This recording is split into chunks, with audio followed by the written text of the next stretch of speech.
Tes satu dua. Tes satu cek satu. Oke. Ya. Tes satu dua. Cek satu. Oke. Ya, terima kasih kepada Somen. Alhamdulillah. Ya, tidak berlama-lama lagi, insya Allah kajian akan kita mulai pada siang hari ini. Mari kita bersama membacakan basmalah Bismillahirrahmanirrahim. Itu ada pun ajar pertama yaitu sambutan dari tuan rumah, yaitu Bapak Arya Samudra. Kami persilakan ke depan dan minta tolong harapan baiknya untuk majelis ini. Silakan Pak Arya. Bapak doa kami persilakan. Allahumma salli ala Sayyidina Muhammad.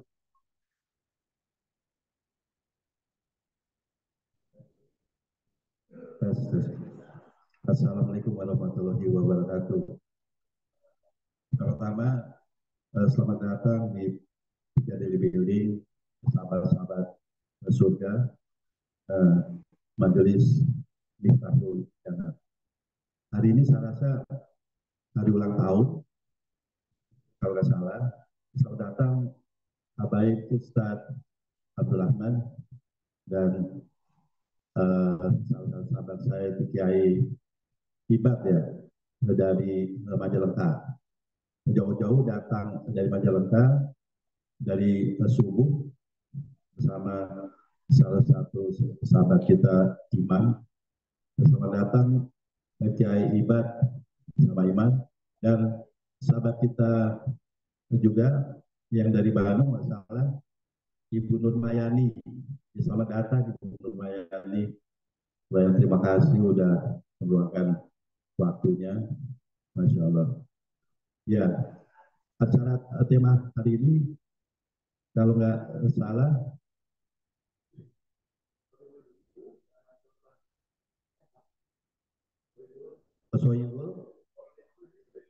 Sohibul Ilmi, ya,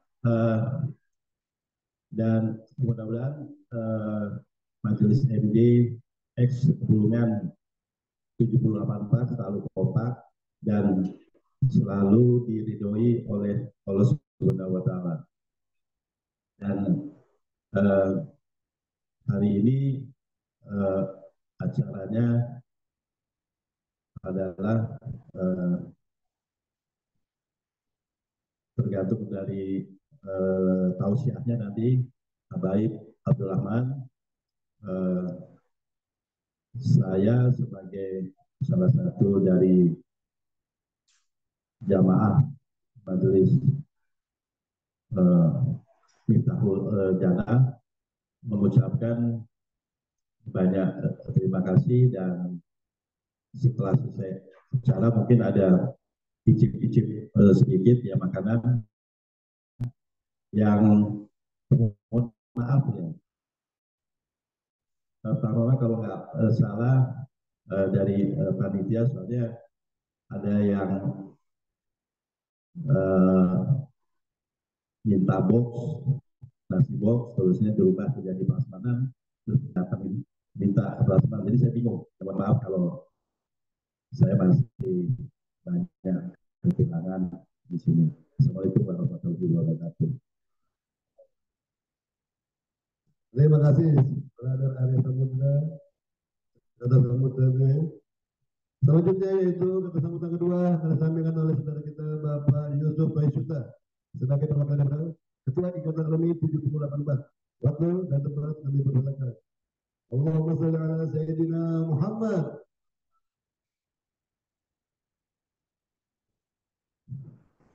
Assalamualaikum warahmatullahi wabarakatuh. Yang terhormat tuan rumah Bapak Ari Samudra, pengurus juga Miftahul Jannah, juga para ustadz yang mohon maaf saya belum bisa sebut satu-satu. Alhamdulillah, Miftahul Jannah ini adalah organisasi kerohanian Islam ya, angkatan 70, SMA 70 atau tahun 80. eh, tidak terasa sudah 7 tahun kita berjalan. Banyak kebersamaan, banyak suka duka kita dalam menjalankan kerukunan dalam majelis ini.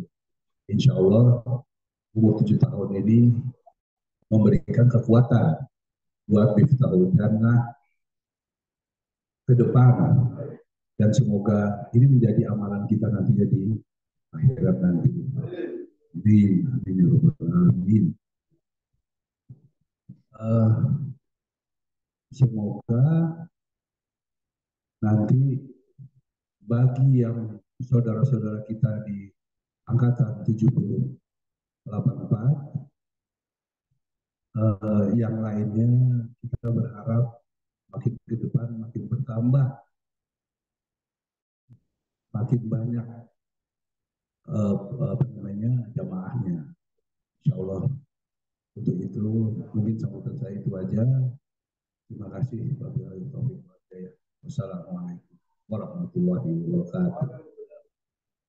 Terima kasih saudara Brother Putus Presiden.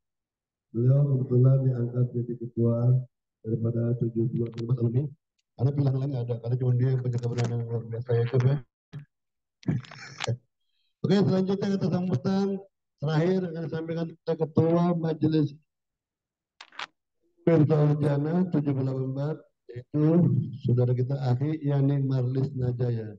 Baru kami persilakan. Allahumma shalli ala Sayyidina Muhammad. Nabi. Bismillahirrahmanirrahim. Assalamualaikum warahmatullahi wabarakatuh. Alhamdulillahirabbil alamin wassalatu wassalamu ala asrofil anbiya'i wal mursalin wa ala alihi wa sahbihi ajmain. Rabbi sholli sholli wa sallamri wa uqdatan min lisani yafqahu qawli. Amma ba'du. Sahabat-sahabat surga yang insya Allah dimuliakan Allah, insya Allah dirahmati Allah. Alhamdulillah pada bulan ini, jadi bukan hari ini, bulan ini.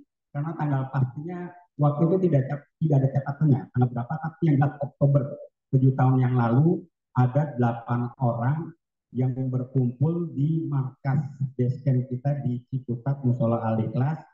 8 orang inilah menjadi, kalau bahasa kerennya apa ya, founding father lah ya. Founding father ada 8 orang cikal bakal. Kemudian dirasakan perlu untuk pertama adalah tujuannya silaturahmi kajian kita hari ini. Dan alhamdulillah 7 tahun ini adalah masuk SD ya, jadi masih belum sudah lari-lari, masih SD, jadi masih banyak kekurangan. Jadi kami dari tim Hikmat Miftahul Jannah 784 minta dimaafkan apabila ada terjadi kekurangan selama ini dalam pelaksanaan kegiatan Miftahul Jannah. Miftahul Jannah sendiri tentunya sudah pada mengetahui artinya adalah kunci surga.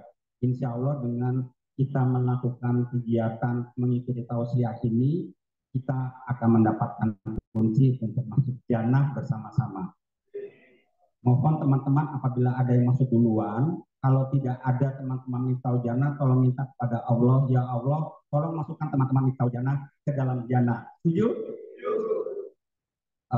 Baik. Kemudian sebagai laporan juga, walaupun semua sudah tahu bahwa Miftahul Jannah, alhamdulillah kita tidak hanya melakukan kegiatan tausiah bulanan, tapi juga sudah beberapa kali melakukan ikhlas jalan-jalan. Jadi insya Allah tadi juga sudah sempat berbicara dengan Habib bahwa ini saya kalau ngomong Habib bingung, maksudnya Habibana Abdurrahman Al-Habsyi, bukan Habibur Ibana Tution ya. Jadi ngomong dengan Habibana bahwa mungkin kita ada rencana setelah berikutnya kita ziarah wali-wali di sekitar Jabodetabek. Jadi tunggu saja tanggal tayangnya. Alhamdulillah pada hari ini kita kembali kedatangan teman-teman saya di angkatan angkatan 81, ada Emir, ada Bambang Tiap, ada Ivan, ada siapa sih jadi lupa, bertiga ya. Oke, insya Allah silakan jangan malu-malu, kita adalah sama umat muslim, kami welcome untuk kegiatan-kegiatan berikutnya untuk hadir. Yang jelas saya ingin menggarisbawahi ya, tadi Pak Ucup sudah mengatakan bahwa intinya dalam alumni SMA 70 itu awalnya adalah berasal dari medsos ya. Kita kemudian bersilaturahmi melalui medsos, akhirnya berkumpul menjadi reuni, bertemu, temu kangen. Nah, apa yang membedakan kita dengan temu kangennya yang di luar? Kalau temu kangen yang di luar tuh hai minum kopi, merokok-merokok, bisa jadi tiba-tiba akhirnya walaupun bagus juga.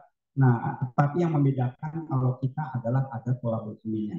Oleh karena itu, dua poin penting silaturahmi dan tolabul ilmi kami minta kepada Habibana untuk mengupas itu. Insya Allah kita yang hadir di sini di tempat yang penuh barokah. Terima kasih kepada Sohibul Bait Bapak Ari Samudra yang berkenan memfasilitasi kegiatan ini. Insya Allah budi baik beliau akan mendapatkan pahala dari Allah Subhanahu Wa Taala. Baiklah, untuk tidak berpanjang-panjang kata, sekali lagi saya terima kasih jazakumullah khairan katsiran atas kedatangan dan partisipasi dan kerjasamanya untuk teman-teman.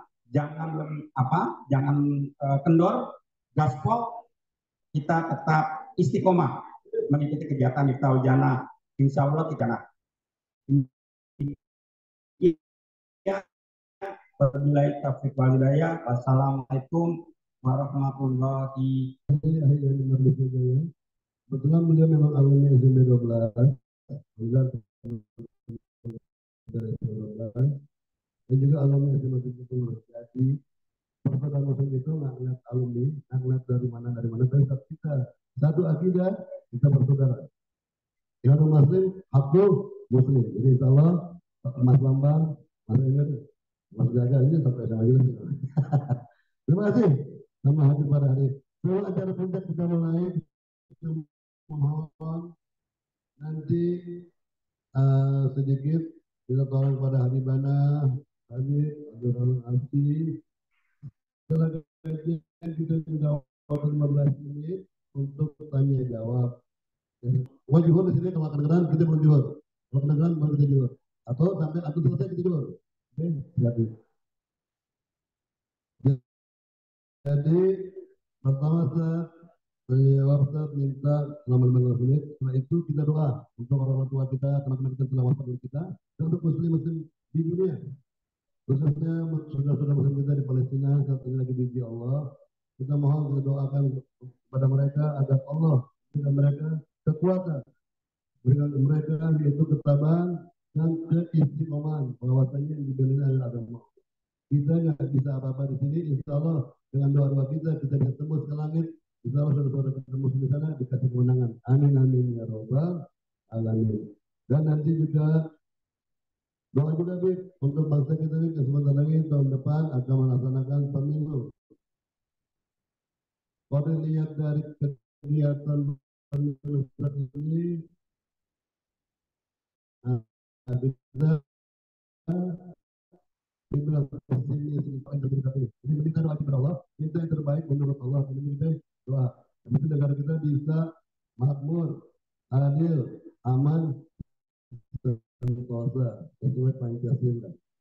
Itu saja mungkin. Jadi sebelum sholat berjamaah kita mohon kepada Habibana itu memberikan ruang waktu untuk tanya jawab, untuk mendoakan rekan-rekan kita, teman-teman kita, orang-orang kita, umat muslim di dunia, terutama di Palestina, dan berdoa untuk bangsa kita agar nanti 2024 biar Allah memilihkan siapa pemimpin yang berhak dan bisa membawa bangsa ini ke dalam kemakmuran kembali, jaya kembali.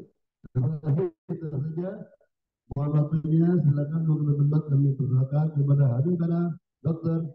Abdul Rahman Al-Hafi, kami persilakan. Wa yatafadhal mashkurah.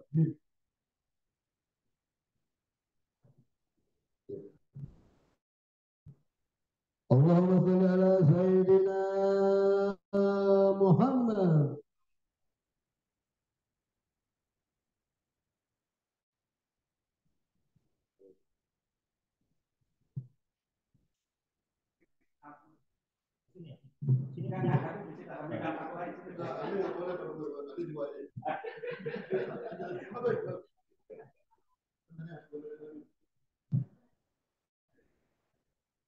Bismillahirrahmanirrahim. Assalamualaikum warahmatullahi wabarakatuh. Alhamdulillah, alhamdulillahi rabbil alamin. Wal akibatu lil muttaqin wa la udwana illa 'alal zalimin. Asyhadu an la ilaha illallah wahdahu la syarika lah wa asyhadu anna Muhammadan abduhu wa rasuluh. Allahumma salli wa sallim ala sayyidina Muhammad الفاتح لما أغلق والخاتم لما سبق ناصر الحق بالحق والهادي إلى صراطك المستقيم وعلى آله حق قدره ومقداره العظيم سبحانك لا علم لنا إلا ما علمتنا إنك أنت العليم الحكيم سبوح قدوس ربنا ورب الملائكة.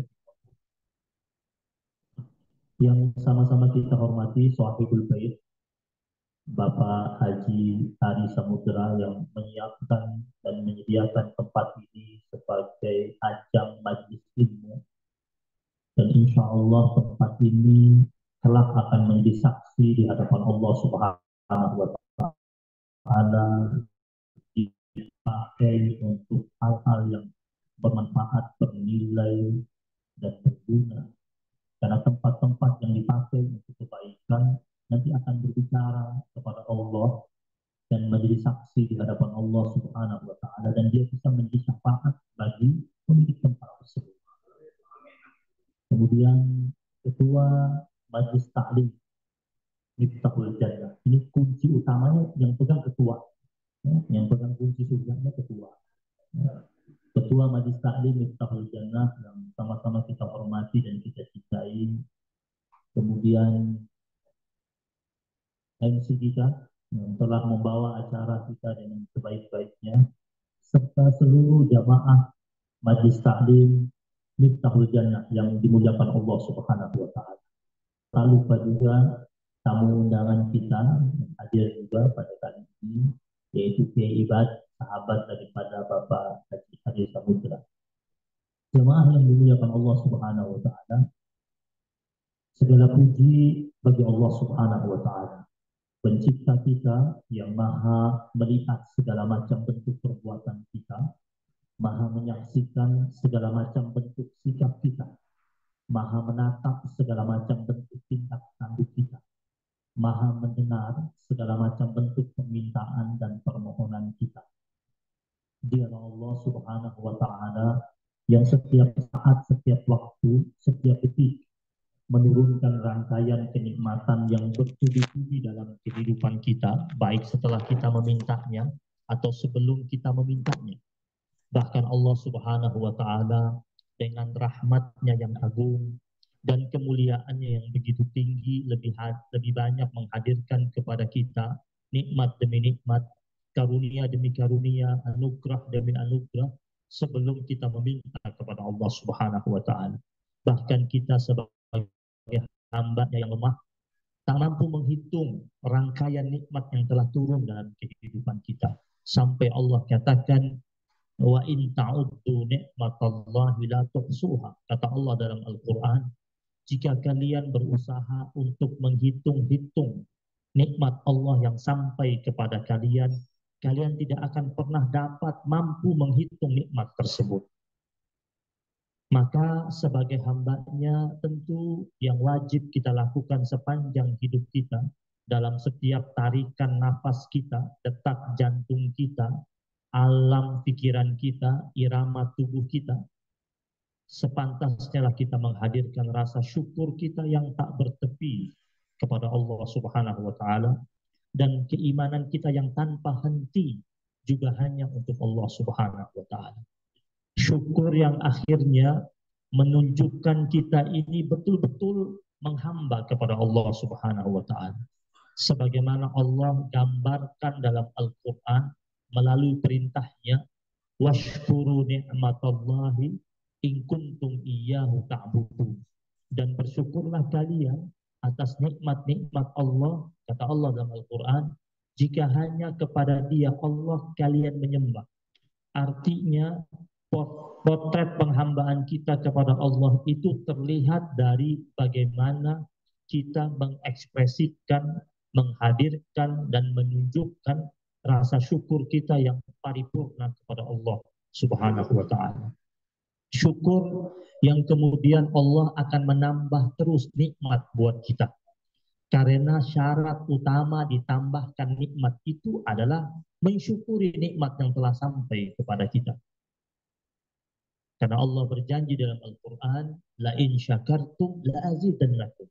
Jika kalian bersyukur, maka kami Allah akan terus tambah nikmat buat kalian. Makanya dalam sebuah riwayat hadis qudsi, Allah Subhanahu wa taala berfirman begini. Ya ibna Adam, la tatlub ghairi wa ana lak. Wahai anak Adam, janganlah kau minta kepada selain aku, kata Allah. Sedangkan aku Allah ini milikmu. Kan kita sudah tahu kita ini miliknya Allah dan kita memiliki Allah. Maka Allah bilang, la tatlub ghairi. Jangan pernah engkau meminta kepada selain aku. Bahkan ketika kita mau meminta pertolongan kepada manusia, maka yang pertama kali kita ajukan permohonan itu kepada Allah terlebih dahulu, agar orang yang mau kita minta tolong tersebut dilembutkan dan dimudahkan serta diringankan hatinya. Maka Allah ingatkan kita, la tatlub ghairi. Jangan pernah minta kepada aku, jangan pernah minta kepada selain aku, wa ana lak. Sedangkan engkau memiliki aku. Fa in talabtani wajadtani, kata Allah dalam hadis qudsi itu. Jika engkau cari aku Allah, maka engkau pasti dapati aku. Engkau pasti jumpai aku. Kalau kau cari. Wa in fatani, tetapi jika sebaliknya engkau kehilangan aku Allah, engkau lewatkan aku Allah, maka engkau bakal kehilangan seluruh nilai kebaikan. Karena Allah ini sumber kebaikan, maka kalau kita ingin mendapatkan rangkaian kebaikan turun dalam kehidupan kita, cari satu-satunya adalah Allah Subhanahu wa taala. Kita sering membaca firman Allah surat Al-Ikhlas itu. Salah satu redaksinya adalah Allahus Somad. Allah tempat bersandar, Allah tempat bergantung. Artinya dia Allah, segala macam bentuk hajat dan keinginan kita gantungkan, kita harapkan. Maka ada ulama yang mengatakan, la tatlubil makhluk, wallahu akrab. Jangan pernah engkau meminta kepada makhluk. Jangan pernah engkau meminta kepada ciptaan Allah. Mintalah kepada penciptanya. Karena Allah begitu sangat dekat denganmu. Allah sudah umumkan lewat Al-Quran. Fa inni qarib, kata Allah. Sesungguhnya aku dekat, kata Allah. Masalahnya kita mau menyadari tidak Allah itu dekat dan begitu rapat dengan kita. Maka ulama bilang, la tatlubil makhluk. Jangan pernah minta sama makhluk. Atau jangan pernah bersandar kepada makhluk. Wallahu akrab. Allah lebih jauh dekat denganmu. Ada orang bilang begini, dia punya kekasih hidup yang amat sangat dekat dengannya. Sebenarnya tidak, yang paling dekat dengan dia Allah. Dia punya perusahaan yang begitu dekat dengannya, tidak. Yang paling dekat dengan dia Allah. Dia punya perusahaan, bahkan terkadang dia belum meninggal. Ketika dia baru memasuki usia senja, dia sudah tidak dekat lagi dengan perusahaan. Perusahaan diserahkan kepada anaknya jadi direktur, jadi komisaris, dia hanya mengunjungi perusahaan tersebut 1 bulan cuma 1 kali, ucapannya sudah tidak didengar lagi, yang didengar adalah ucapan direktur. Walaupun dia mengatakan, ini kan perusahaan saya yang rintis dari bawah. Tapi ternyata Allah tunjukkan kepada dia, engkau belum wafat saja, engkau sudah mulai jauh dari apa yang engkau miliki. Apalagi ketika engkau sudah meninggal dunia.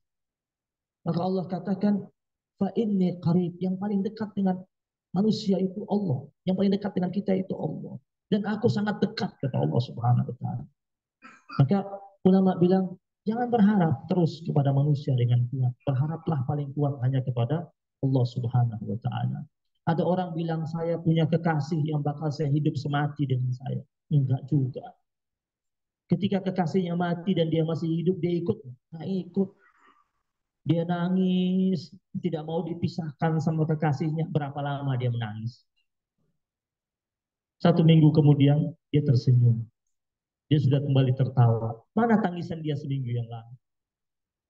Ketika kekasih hidupnya yang amat sangat dia sayangi itu, yang sudah berikrar bakal sehidup semati, masuk ke liang lahat, diturunkan ke liang lahat, dia menangis histeris dan dia berteriak mengatakan, jangan pisahkan aku dengannya, aku ingin terjun ke dalam liang lahat. Terjun beneran enggak? Enggak juga. Teman-temannya pegang dia ketika dia sudah hilang kendalinya. Dia mengatakan, jangan pegang saya, lepas saya ingin masuk juga. Harusnya jangan dipegang itu. Coba kalau nggak dipegang, terjun nggak? Ingin ikut. Saya kalau ada di pemakaman yang kayak begitu, saya bilang, tolong lepas, jangan dipegang. Kita lihat dia terjun nggak? Nggak terjun juga. Setelah dilepas, enggak juga, dia diam aja. Diam jadinya. Kenapa? Nggak mungkin. Pengen ikut itu nggak mungkin. Maka yang paling dekat sama kita siapa? Allah. Intat bil makhluk tat'ab. Kata ulama, kalau engkau hidupmu bersandar kuat kepada manusia, engkau bakal capek. Ada orang bilang begini, saya ini kalau nggak ada dia, pusing. Allah uji dia lewat yang dia sayang itu. Ada orang punya anak 3, salah satu anak paling dia sayang. Allah uji lewat siapa? Lewat anak yang paling dia sayang. Karena Allah cemburu. Allah bilang, itu amanah dari saya, kenapa kau sayang banget sama dia? Allah uji lewat anak yang tersayang. Sampai anak-anak kita yang lain bilang,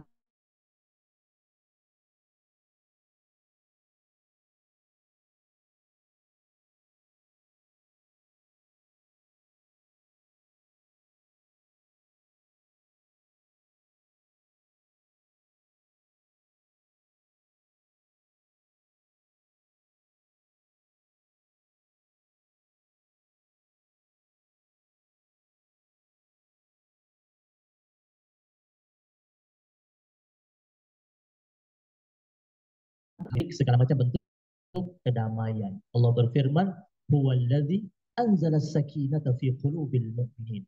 Dia Allah yang menurunkan sakinah, kedamaian, ketenangan, ketentraman, kesejukan, keindahan di hati-hati orang yang beriman. Maka kita bersyukur kepada Allah Subhanahu wa taala. Pada kesempatan kali ini kita duduk dan hadir di majlis ilmu. Ini majlis penuh dengan kebaikan. Dan biasanya datang ke majlis ilmu itu banyak cobaannya. Ya. Ini undangannya, majlisnya, kajiannya bulanan apa? Bulanan. Biasanya ketika pas mau datang, suka banyak godaannya. Ada teman WhatsApp kita, masih ada bulan depan. Ayo, ada bazar murah meriah nih hari terakhir. Yakinlah yang WhatsApp itu, yang bilang sama kita untuk jangan datang kajian hari ini, pergi ke tempat lain lebih dahulu, ada bazar murah meriah, itu setan bazar WhatsApp. Jadi datang ke majlis ilmu itu godaannya besar. Makanya kenapa Nabi Shallallahu Alaihi Wasallam pernah bersabda begini, Ala innal jannata huffat bil makarih wa innan nara huffat bis syahwat. Ketahuilah bahwasanya jalan menuju surga itu diliputi oleh hal-hal yang tak disukai. Dan jalan menuju neraka itu dikepung oleh hal-hal yang disenangi dan menggoda. Ini sabda Nabi. Dan sabda Nabi itu memang terwujud. Ada undangan datang ke majlis taklim, ke majlis ilmu. Sama undangan datang ke acara konser. Keramaian mana? Ini pengakuan tulus ya. Konsernya. Datang ke majlis ilmu, ini undangan datang ke majlis ilmu. Ke tempat acara, tempatnya nyaman, enak, adem, karpetnya empuk. Sebelum acara pengajian sudah ada makanan, habis ngaji makan lagi. Masuknya nggak pakai antri, pulang dapat ilmu. Free. Peminatnya sedikit. Coba ada acara konser, pakai tiket, berbayar, mahal, berangkat ke sana macet, berpeluh keringat. Ya, makanannya di dalam harus beli, tidak boleh bawa makanan dari luar, mahal lagi. Pulang pusing, kenapa? Udah banyak keluar uang. Tapi tiketnya sudah habis, acaranya belum mulai. Masih 1 bulan lagi acara, tiket sudah habis. Nabi bilang, itu godaan. Jadi datang di majelis ilmu sudah sampai nih. Berhasil menghindari godaan untuk tidak datang. Datang nih, sudah sampai, masuk duduk di majelis ilmu. Masih ada godaan nggak? Masih ada godaannya, Pak.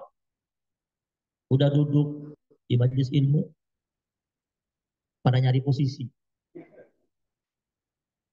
Nyari dinding sama tiang. Coba tanya bapak-bapak nih. Kalau datang ke masjid sholat Jumat, mana penuh duluan? Tiang. Datang ke Masjidil Haram, Masjid Nabawi. Coba datang ke Masjid Haram, Masjid Nabawi. Ini sudah di Masjidil Haram nih, sudah di Masjid Nabawi. Mana penuh duluan? Tiang. Apalagi di Masjidil Haram, Masjid Nabawi, tiangnya ada AC-nya lagi. Udah duduk nyaman. Masih ada godaan? Masih ada godaan. Diajak ngobrol sama teman. Jadi kalau lagi dalam majelis taklim ada teman ajak ngobrol, berarti dia sedang mengajak untuk membuat siaran tandingan. Nah kalau ada teman ngajak ngobrol, lihat baik-baik mukanya. Ini masih teman saya atau bukan?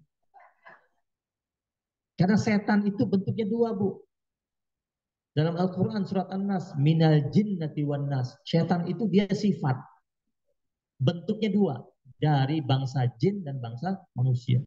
Kalau setan dari bangsa jin, gampang lawannya. Tinggal baca al-isti'adzah, permohonan perlindungan kepada Allah. Bacanya a'udzubillahi minasyaitonirrajim. Selesai. Atau baca Rabbi a'udzubika min hamazati syayatin wa a'udzubika Rabbi ayyahdurun. Makanya kenapa ada ulama yang mengatakan kalau mau sholat sebelum takbiratul ihram, berdirinya tenang dahulu, terus baca Rabbi a'udzubika min hamazati syayatin wa a'udzubika Rabbi ayyahdurun. Baca itu dulu. Ya, itu ada di Al-Quran, itu kan Allah ajarkan kepada Nabi. Wa qur Rabbi, dalam surat Muhammad. Wa qur Rabbi a'udzubika min hamazati syayatin wa a'udzubika Rabbi ayyahdurun. Dan katakanlah, aduhai Tuhan, aku berlindung kepadamu dari gangguan-gangguan syaitan. Dan aku berlindung padamu dari usaha kehadirannya. Artinya kita membaca itu berharap ketika kita sholat, dia nggak masuk gitu, nggak ganggu. Karena kadang-kadang ketika kita sholat, itu segala macam bentuk ide cemerlang masuk lagi sholat. Ide cemerlang loh. Ya, mau rapat jam 12 siang, habis sholat zuhur mau rapat penting. Lagi blank nih, nggak tahu apa. Masuk sholat, itu idenya muncul. Tek, tek, tek, tek. Yang mak-mak udah takbiratul ihram, Allahu Akbar, ingat jemuran siapa yang angkat, terus sudah cabut belum, anak siapa yang jemput, ini arisan siapa yang dapat, itu muncul lewat sholat, muncul semua. Ini yang ketawa-ketawa, jangan-jangan pelaku-pelakunya ya.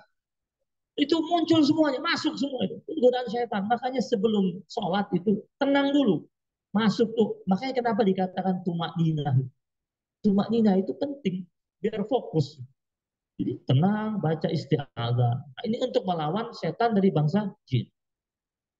Yang agak sulit itu melawan setan dari yang kedua ini, yang kepalanya rambutnya putih sama hitam. Agak sulit itu karena teman-teman kita juga berada di sekitar kita. Lagi duduk tenang dengerin ustadz lagi ceramah, dicolek sama teman. Udah dengar belum berita terbaru nih di YouTube nih, lagi seru-serunya. Ditunjukin. Kita lagi masih konsen, dicolek terus. Sombong banget sih, nggak mau dengar nih, lihat nih. Kalau ada teman yang masih kayak begitu, lihat mukanya baik-baik. Ini masih teman saya, bukan. Kalau dia masih colek terus ngajak kita untuk ngobrol, baca surat An-Nas. Tapi pelan-pelan ya, biar dia nggak tersinggung ya. Baca pelan-pelan. Sudah dibacain pelan-pelan, tapi dia masih gigih mengganggu kita. Masih serius. Pantang mundur soalnya ini. Pas ibu-ibu sampai di minal jinnati wan nas, tiup mukanya.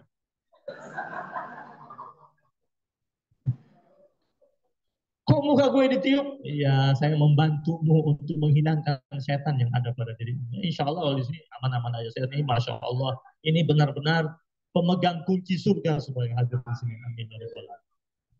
Jamaah yang dirahmati Allah Subhanahu wa taala. Kita kumpul di sini. Niatnya satu kan. Silaturahim sama thalabul ilm.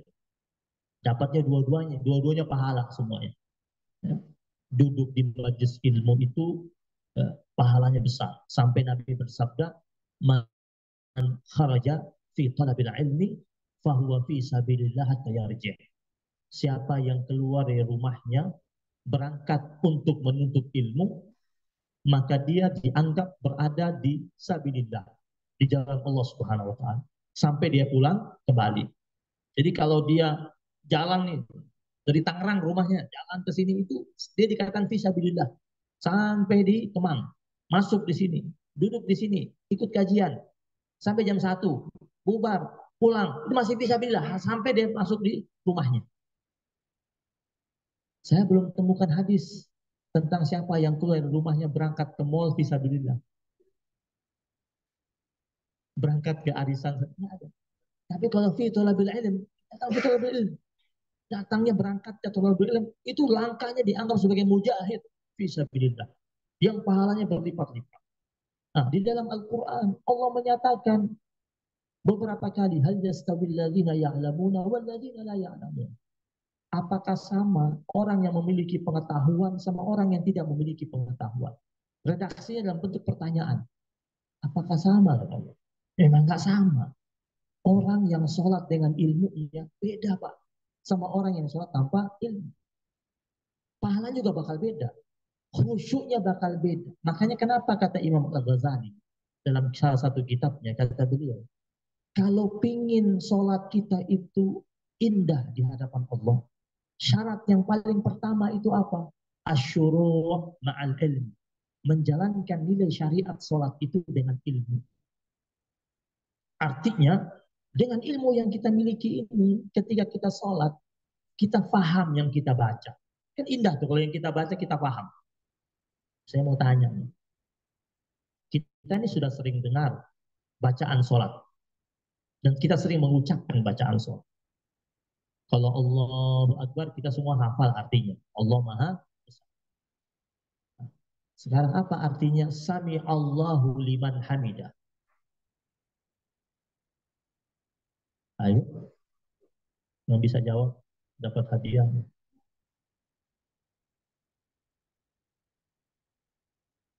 Allah Maha mendengar bagi siapa saja yang memujinya. Kalau kita tahu artinya, tentu enak. Jangan kita sudah puluhan tahun kita sholat, kita bilang sami Allahu liman hamidah, kita nggak tahu artinya. Maka kenapa kata Imam Al-Ghazali, yang paling penting itu ilmu.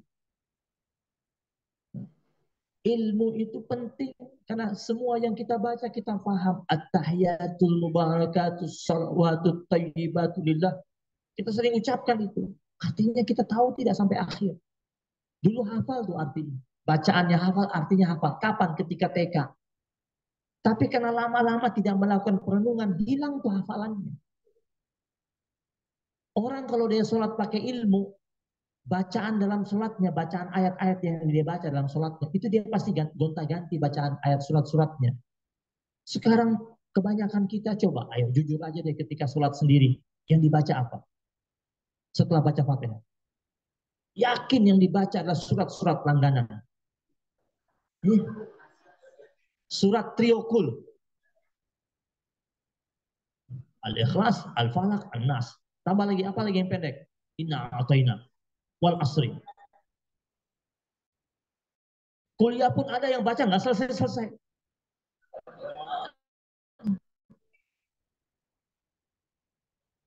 Jamaah yang dirahmati Allah Subhanahu wa taala.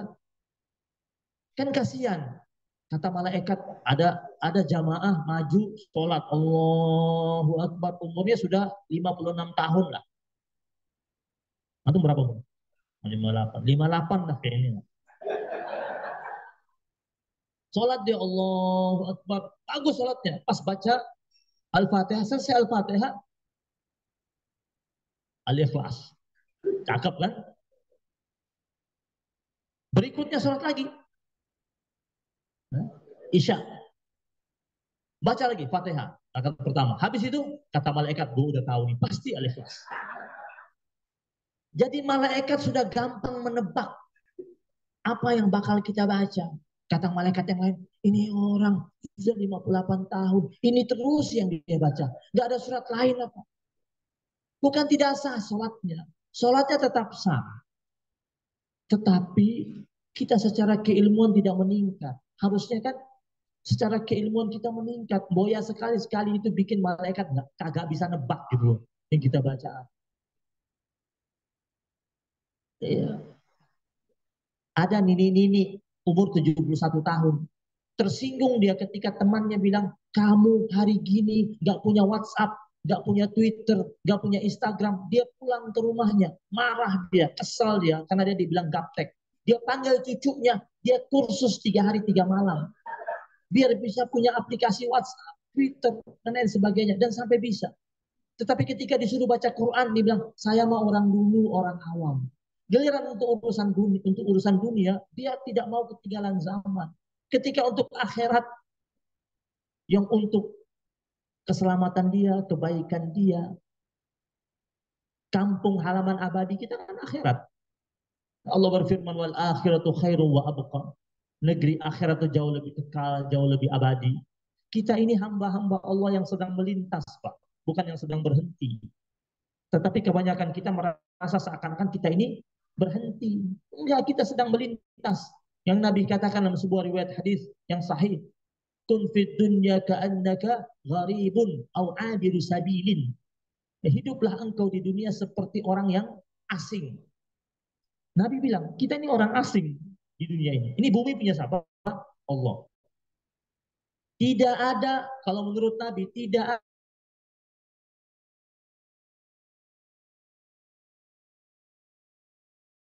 ada penduduk asing. Nah, kalau orang asing, dia bisa sebebas-bebasnya nggak? Ada orang asing datang ke Indonesia. Peraturan dia sama nggak sama orang-orang asli Indonesia? Nggak sama. Nabi bilang, jadilah engkau hidup di dunia gharib, asing. Artinya jangan semena-mena, jangan seenaknya. Au abiru sabilin, atau yang kedua, engkau hidup di dunia buat dirimu seakan-akan engkau sedang menyeberangi jalan. Berarti apa? Kita sedang nyebrang nih. Nyebrang. Cuma sebentar. Alumni 70. Alumni SMA kan? 70. Kumpul di sini. Niatnya silaturahim. Teringatnya ini? Masih teringat kan? Masih terbayang-bayang kan? Waktu masih SMA dulu. Perasaannya baru kemarin. Ya kan? Perasaan baru kemarin SMA. Sekarang ada yang sudah punya cucu SMA. Cepat itu waktu. Ya. Ulama mengatakan al-hayatu sa'ah. Faj'al hatta'ah. Hidup ini cuma sekejap. Cuma sebentar. Maka jadikanlah hidupmu itu dengan nilai ketaatan. Ulama itu mengilustrasikan umur manusia itu seperti jarak antara waktu azan dan waktu sholat. Kenapa diilustrasikan seperti itu? Karena kita ketika lahir diazanin, meninggal dunia disolatin. Coba, nanti azan zuhur, habis azan zuhur, masuk waktu sholat, cepatnya. Cuma 5 atau 10 menit paling lama. Ada nggak muazin habis azan, iqamahnya 1 jam kemudian? Dia bakal digebukin sama jamaah masjid. Kelamaan. Nah kata ulama, itu umur manusia jaraknya antara waktu azan dan waktu sholat cepat sekali. Ini kita ini kumpul di sini, perasaan baru kemarin nih, masih remaja-remaja. Dilihat, itu siapa itu? Itu paling cantiknya SMA 70 dulu. Yang demen sama dia banyak, yang idola sama dia banyak.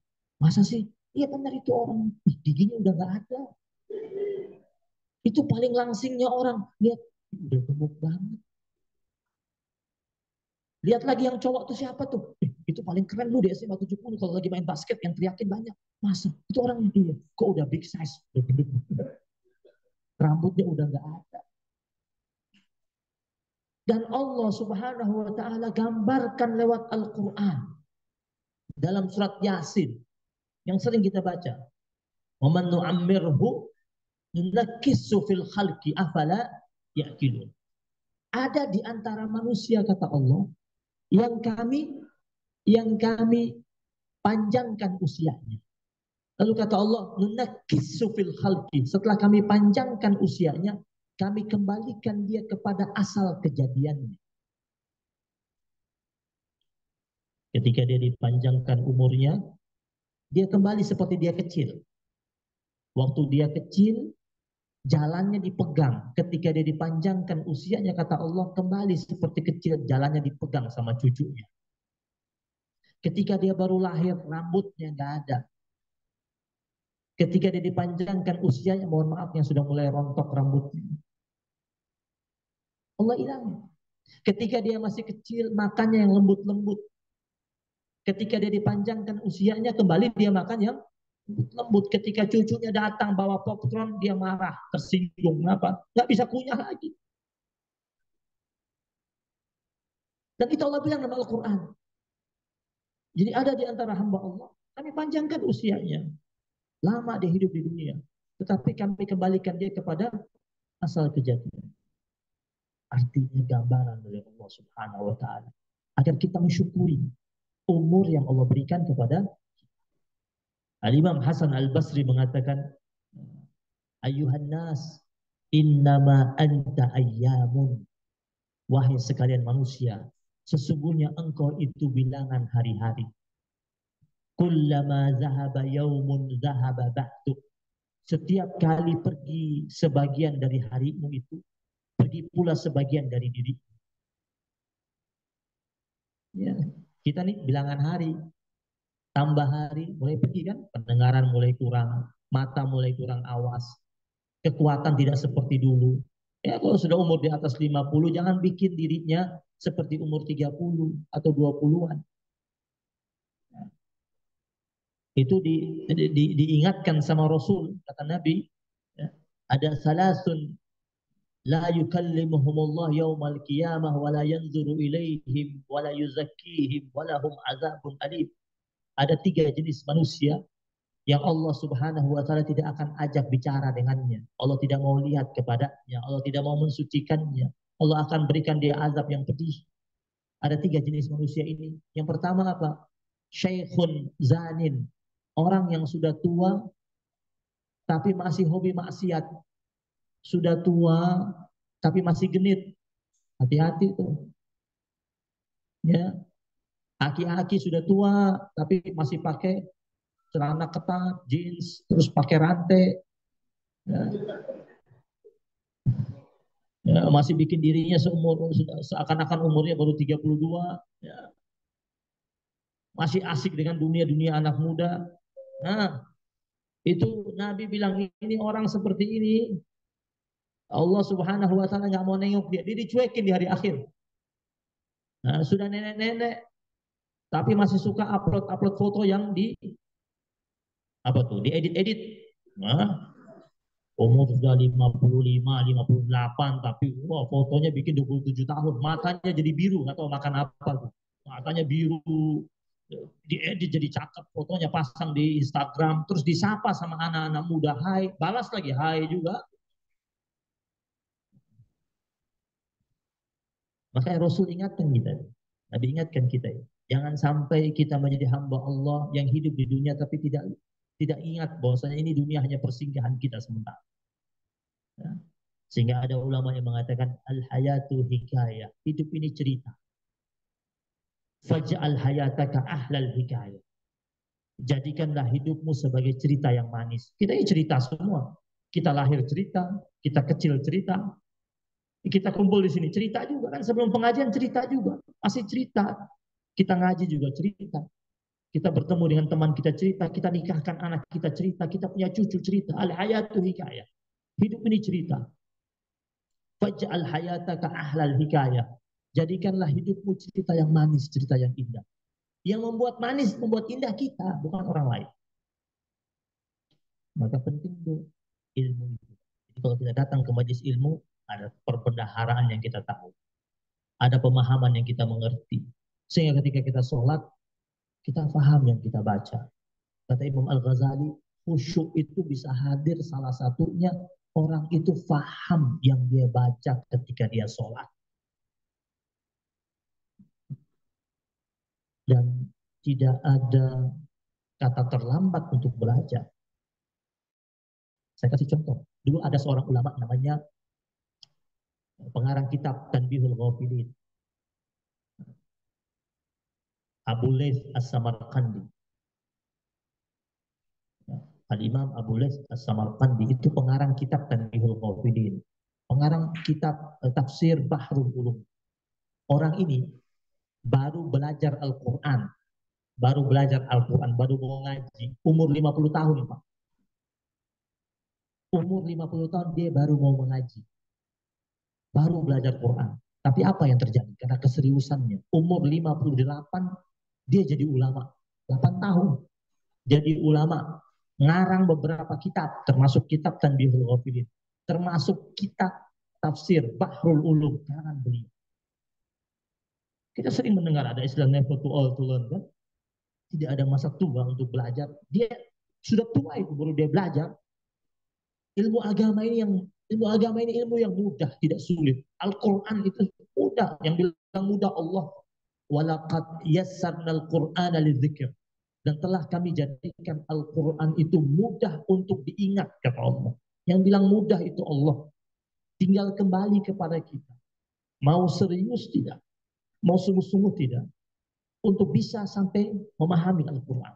Ada salah satu murid saya, jamaah saya. Dia pejabat di salah satu BUMN. Sudah pensiun. Waktu beliau pensiun, beliau berusaha untuk belajar Al-Quran. Beliau cerita langsung sama saya. Waktu itu beliau mau panggil guru ngaji, agak malu dia. Karena merasa sudah sepuh, sudah pensiun baru mau ngaji. Terus dia berusaha untuk belajar otodidak Al-Quran. Ketika dia buka itu, dia bilang apa? Ya Allah, saya tahu ini firman-Mu, dan firman-Mu begitu suci. Dan Engkau mengatakan dalam salah satu firman-Mu bahwasanya ini mudah untuk dipelajari. Ya Allah, saya pingin sampai bisa baca, sampai bisa saya paham. Mulailah dia berkelut dengan Al-Quran. Dia menyusun metode sendiri. Dia bikin sendiri. Dia lihat utuh huruf hijaiyah, dia lihat dari awal sampai akhir. Terus dia pahami mana yang bisa menyambungkan diri, mana yang bisa disambungkan, mana yang bisa menyambungkan. Diatur sendiri sama dia. Mulai dia baca.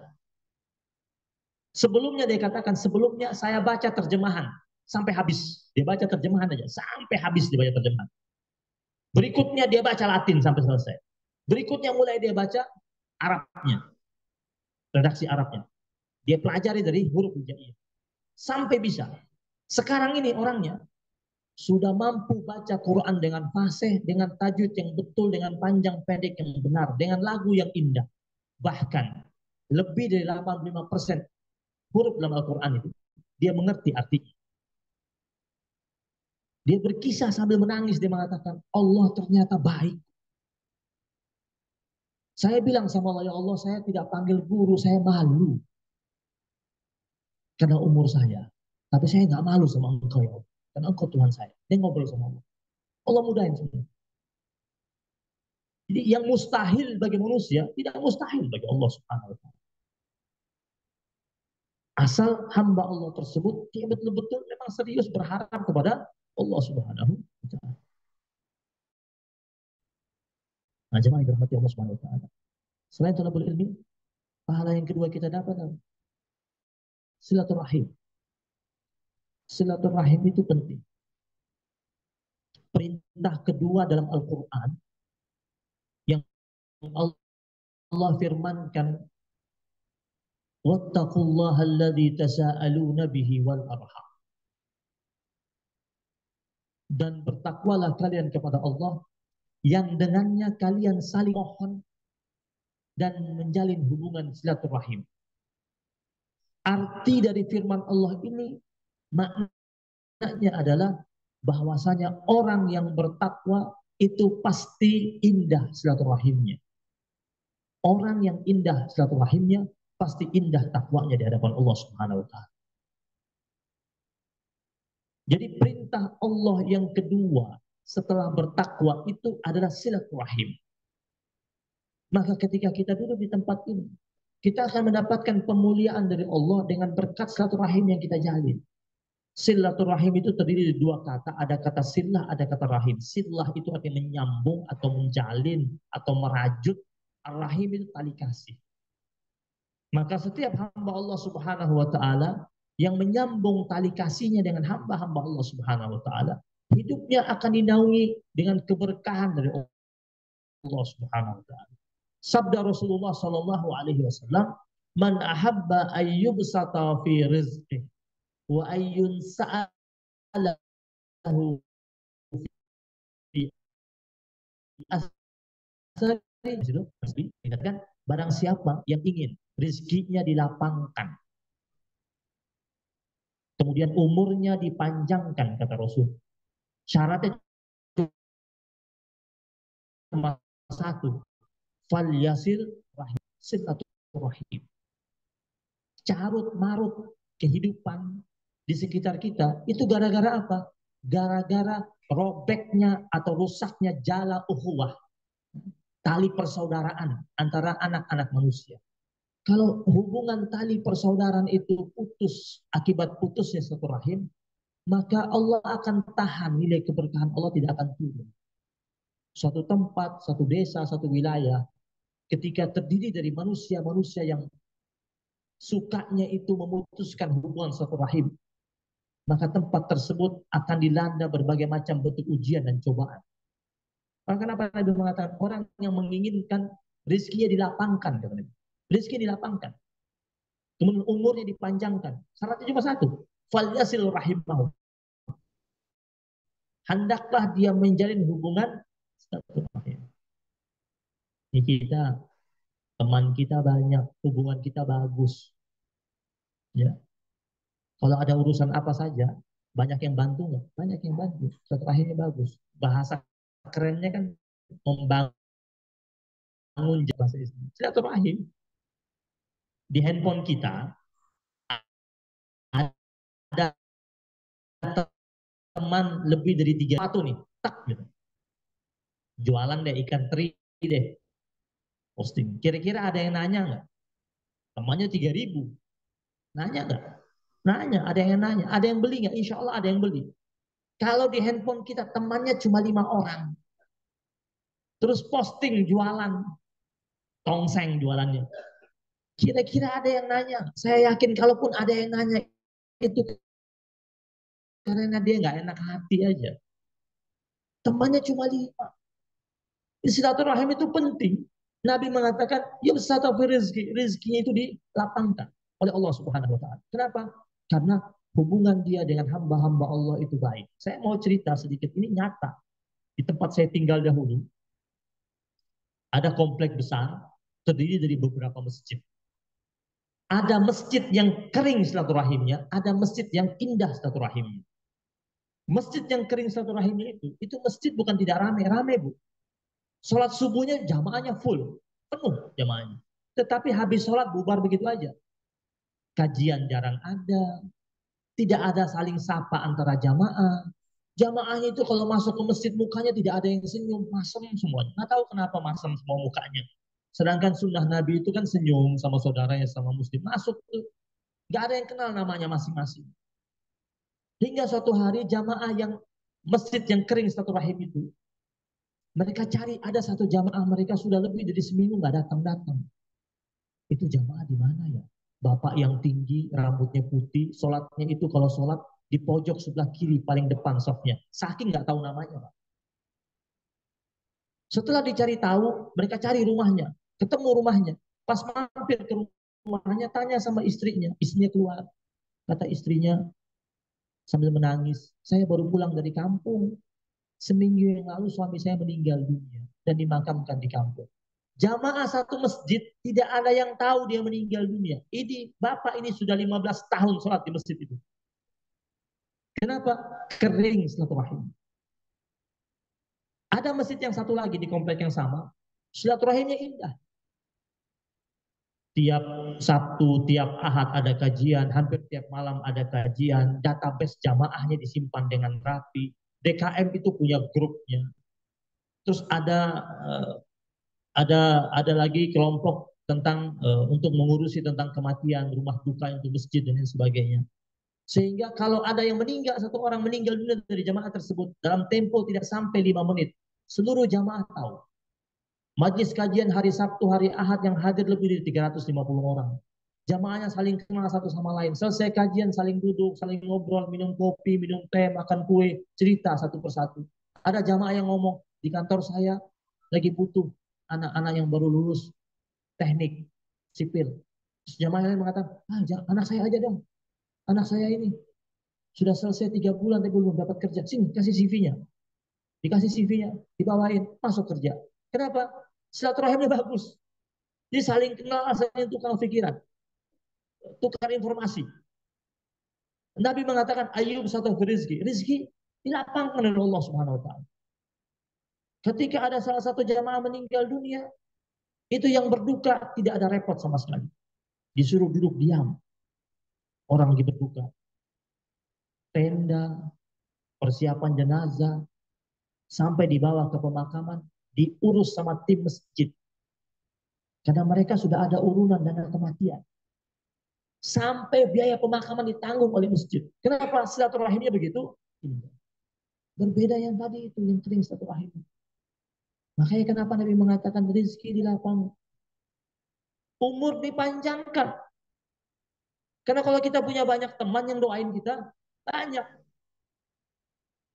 Teman kita banyak, kita sakit, yang doain kita banyak. Potensi sembuh banyak nggak? Teman kita yang banyak itu menawarkan alternatif ke beberapa dokter. Potensi sembuh besar nggak? Besar potensi sembuhnya. Sekarang bikin grup, satu grup isinya cuma 4 orang. Yang satu sakit, yang satu batuk-batuk, tinggal 2 yang sehat. Terus datang nih 2 orang dikunjungin. Sakit apa ente? Aduh saya sakit ini, sakit itu. Diceritain. Udah berobat belum? Udah sih berobat ke dokter Yusuf. Kata 2 temannya, gue juga kalau sakit ke dokter Yusuf. Karena nggak ada alternatif lain. Tapi kalau temannya banyak, itu ada solusi alternatif lain. Yang mendoakan dia banyak. Semakin banyak yang mendoakannya, potensi makbulnya besar. Tinggal 2 orang temannya. Yang satu sholatnya bolong-bolong. Yang satu tukang bohong. Gimana doanya mustajab? Jadi kumpul-kumpul seperti ini berkah, mulia. Dan kita berharap kumpulnya kita di sini berlanjut nanti di akhirat. Kan Allah berfirman fa asbahtum bi ni'matihi ikhwana. Itu Allah katakan apa? Ada nikmat kebersamaan itu. Ya. Nikmat menjalin ukhuwah itu ada nikmatnya. Nikmatnya itu tidak hanya di dunia saja, sampai dibawa ke akhirat. Jadi nanti di yaumil akhir tadi, ya, yaumil akhir nanti, tadi kan ada yang menyampaikan kepada kita. Saya kalau masalah ketua tadi kita menyampaikan berharap nanti panggil-panggil tuh yang masuk duluan. Kita nggak tahu nih siapa yang masuk duluan, nggak tahu saya. Nggak tahu, jangan-jangan MC kita duluan, jangan-jangan MC kita paling belakangan, kita nggak tahu. Jangan-jangan ketua kita duluan, kita nggak tahu siapa yang duluan nih. Jadi kita setelah hadir di sini saling lihat-lihat, saling lihat, saling mendoakan, saling lihat wajah masing-masing, saling mendoakan, berharap yang masuk duluan dia panggil teman-temannya. Bisa jadi yang duluan itu dia langsung ingat. Allah tanya, siapa teman-temanmu? Disebutlah teman-teman Majlis Ta'lim Miftahul Jannah. Panggil satu persatu. Jangan udah masuk lupa. Udah masuk dia udah duduk di surga enak-enak 125 tahun di dalam surga. Temannya baru datang. Cepet datang temannya. Terus dia tanya teman, dari mana aja lu? Kata temannya yang baru masuk, tega lu kagak manggil-manggil gue. Panggil. Ada kisah itu, ya, di hari akhir nanti ada orang dia masuk surga. Setelah dia masuk surga, ternyata ini orang baik, dia masuk surga, terus dia dapat hak syafaat. Terus Allah suruh lewat malaikatnya bilang, tanya sama dia, mau kasih siapa? Sebut berapa orang. Ternyata dia nggak sebut keluarganya. Dia sebut teman-teman duduknya. Ya. Nah, teman-teman duduknya itu ternyata ada yang transit ke neraka. Ini masuk surga ini model 2 nih, Bu. Ya. Ada yang direct, ada yang transit. Kita berharap sama Allah direct semua nih. Ya. Ya. Jamaah sekalian kalau berangkat umroh, enaknya yang direct apa transit? Direct dong, direct Madinah senangnya kan. Tapi kalau direct Madinah kan lumayan harga tiketnya. Ya, tapi itulah jalan menuju surga kan begitu, enaknya direct kan. Ya kalau mau yang direct maka kita harus persiapkan di dunia biar bisa direct.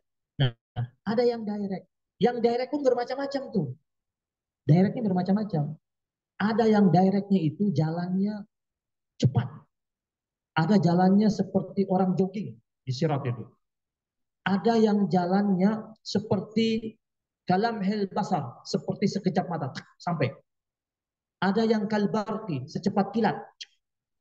Ada yang terseok-seok, mau jatuh kagak jatuh, mau jatuh kagak jatuh, sempat-sempat kena dikit lah, serempet-serempet api neraka, tapi nggak sampai-sampai, masuk juga dia, sampai juga, selamat juga dia.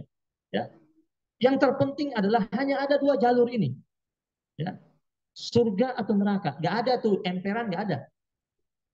Ya. Kan ada suka doa begitu, ya Allah kalau nggak dapat surga emperannya aja deh, kagak ada emperan. Ya surga kalau nggak suka neraka. Nah, ada yang harus transit. Semua hamba Allah yang beriman, semua yang pernah mengucapkan la ilaha illallah pasti masuk surga semuanya. Pasti semua masuk surga. Hanya ada yang direct, ada yang transit. Yang transit ini kita nggak tahu berapa lama transitnya. Nggak tahu juga kita berapa lama transitnya. Terus ada hamba Allah dia transit. Terus ditanya, siapa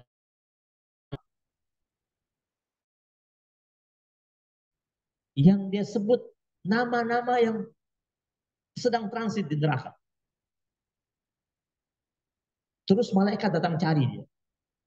Ambil nih. Ini orang sebenarnya masih lama di neraka, tahu-tahu dikeluarkan cepat-cepat.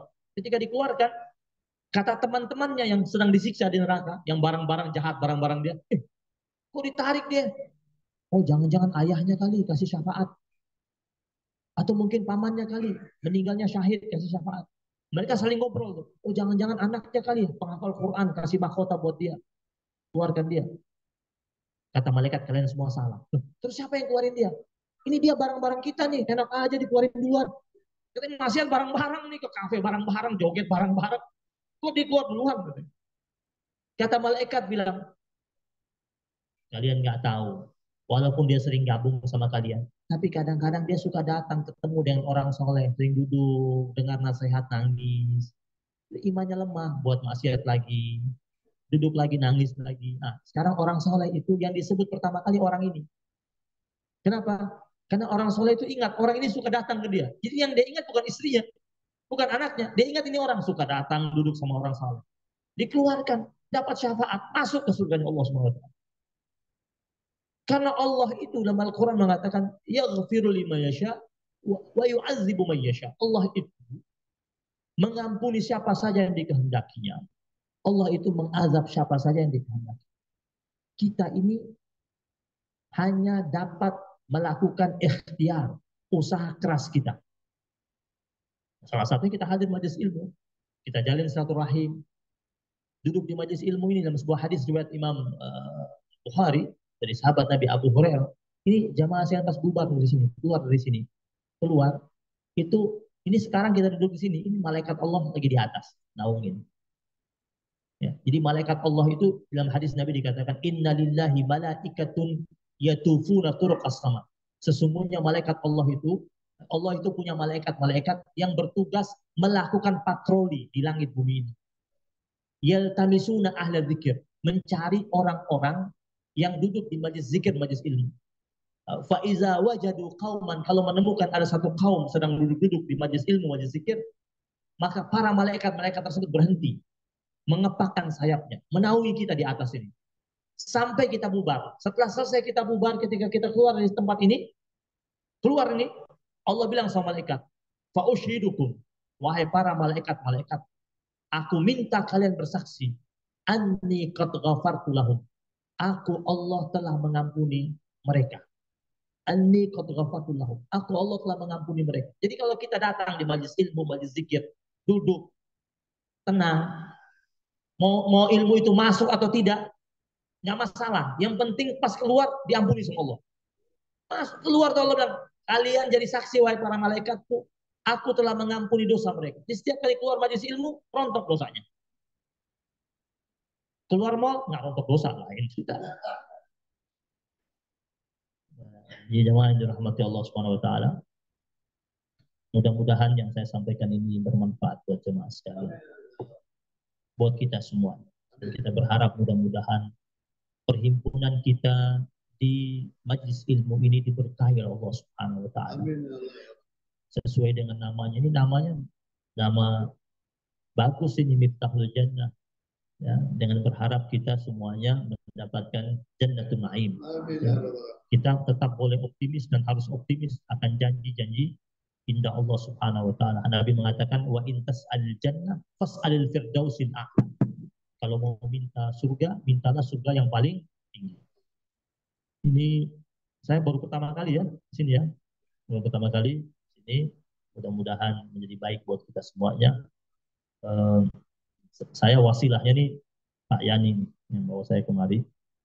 Saya asli Flores Bu ya, dari Nusa Tenggara Timur. Terdampar di Jakarta sudah 29 tahun. Ya. Orang mau nggak percaya saya orang Flores, saya orang Flores. Masa orang Flores kan kebanyakan jadi tukang pukul atau debt collector. Saya ingin menunjukkan sayalah wajah orang Flores yang sedikit itu, yang agak sedikit terawat lah. Saya masih sering ke sana karena orang tua saya masih ada di sana. Adik saya juga, adik-adik saya masih tinggal di sana. Jadi saya dakwah bilisan saya di sini di Jakarta, Jabodetabek, bahkan sampai ke luar negeri, sampai ke Malaysia dan sebagainya. Tapi dakwah bil hal saya itu di Flores. Di dakwah secara nyatanya di Flores. Saya bangun masjid. Alhamdulillah Allah beri kemudahan. Sudah 7 masjid saya bangun. Alhamdulillah. Sekarang lagi bangun yang ke-7 di tepi laut. Tapi tidak besar-besar. Kalau besar-besar kelamaan jadinya. Dibangunnya 10 kali 10. Sama saya bikin sumur-sumur bor. Alhamdulillah. Itulah bagian dari dakwah karena alhamdulillah banyak orang akhirnya jatuh cinta sama Islam karena kita bikin sumur bor. Kemudian kita bikin hal-hal baik di sana. Dan saya mendapatkan kemudahan selama saya kerjain semua. Alhamdulillah mendapat kemudahan karena saya bisa bahasa Flores, bisa bahasa NTT. Jadi tim-tim saya di sana bekerja dengan baik dan mohon doanya. Mudah-mudahan dakwah ini tidak pernah berhenti. Saya bercita-cita bisa sampai 100 masjid dibuat di Nusa Tenggara Timur, di pojok-pojok Flores, di pedalaman. Jadi di berbeda-beda tempat. Ini sekarang yang sedang saya bangun di daerah Lembata, Flores Timur. Sebelumnya saya bangun di Pulau Solor. Beda-beda tempat. Dan alhamdulillah saya dapat tanahnya mudah. Saya dapat tanahnya mudah diberikan sama orang-orang sana. Kepala-kepala suku. Nah, mereka berbaik hati memberikan tanah tersebut untuk dibangun masjid buat warga minoritas di Nusa Tenggara Timur. Suka duka pasti ada, tetapi saya menikmati kalau turun di tempat-tempat tersebut karena itu real dakwah sebenarnya ketika berada di Nusa Tenggara Timur. Mohon doanya saja, mohon doanya mudah-mudahan saya umur panjang, sehat, istiqamah. Saya bilang sama Allah, ya Allah saya ingin meninggal dunia setelah selesai 100 masjid saya bangun. Baru boleh diambil lah. Ya, pelan-pelan insya Allah. Mohon doanya dan mudah-mudahan menjadi berkah buat kita semuanya. Majlis ini diberkahi Allah Subhanahu Wa Taala. Allah berkahi keluarga kita, rumah tangga kita, orang tua kita, anak keturunan kita. Setiap hajat kita dikabulkan Allah Subhanahu Wa Taala. Mungkin ada pertanyaan? Ada pertanyaan? Oh, silakan. Ya, untuk ALT yang mau bertanya kepada Habib, silakan. Waktunya sekitar kita waktu 15 menit ya. Waktu jurnal sudah masuk, tapi kita tidak mendengar azan kecuali anjar HP, itu kan HP ya. Kalau kita dengar azan langsung di masjid, mungkin kita zuhur. Tapi nggak masalah, Ustaz kasih sedikit prioritas untuk yang bertanya. Silakan untuk laki-laki sama berapa orang? Oke, untuk kita kasih ke saudara. Silakan, tafadhol.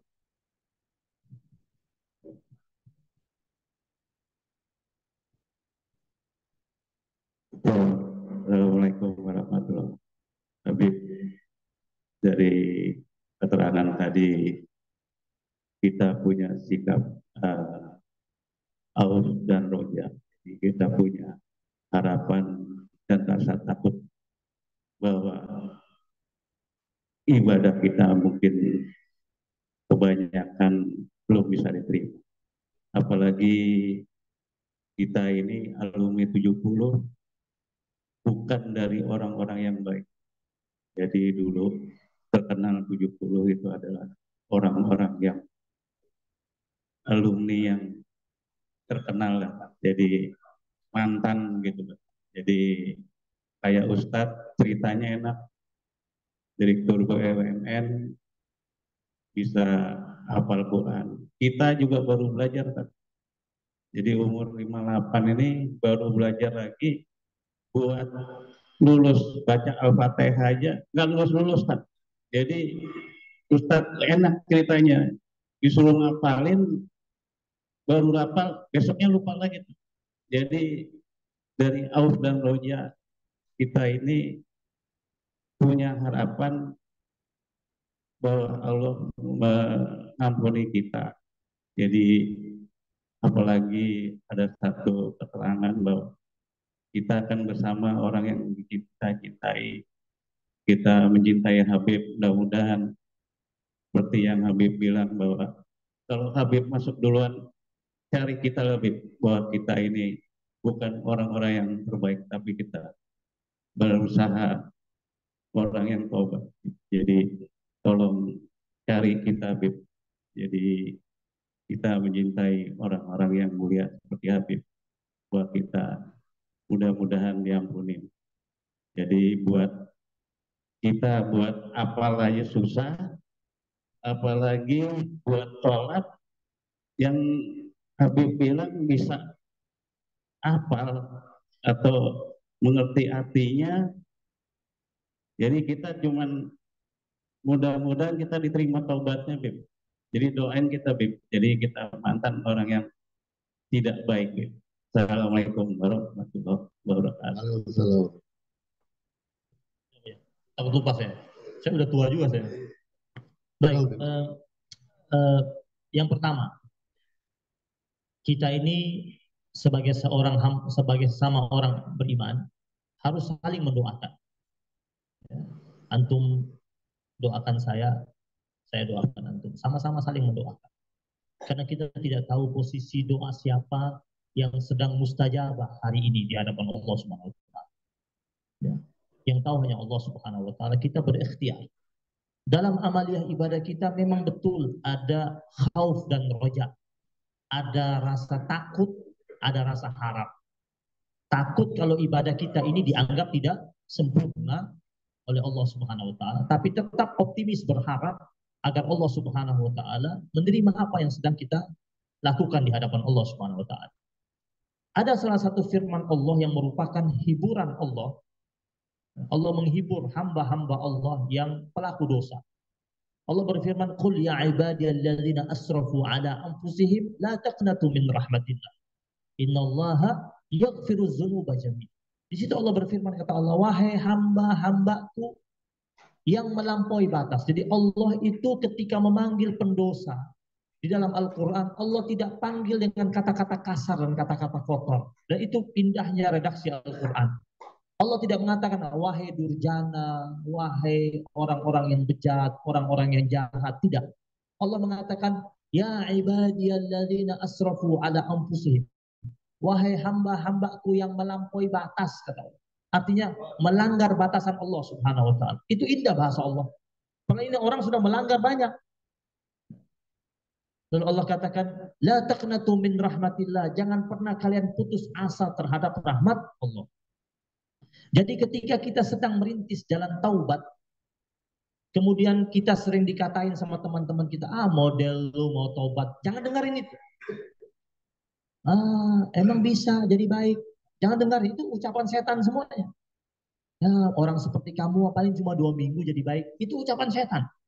Allah mengatakan, la taqnatu min rahmatillah. Jangan pernah putus asa terhadap rahmat Allah. Innallaha yaghfiru dzunuba jami'an.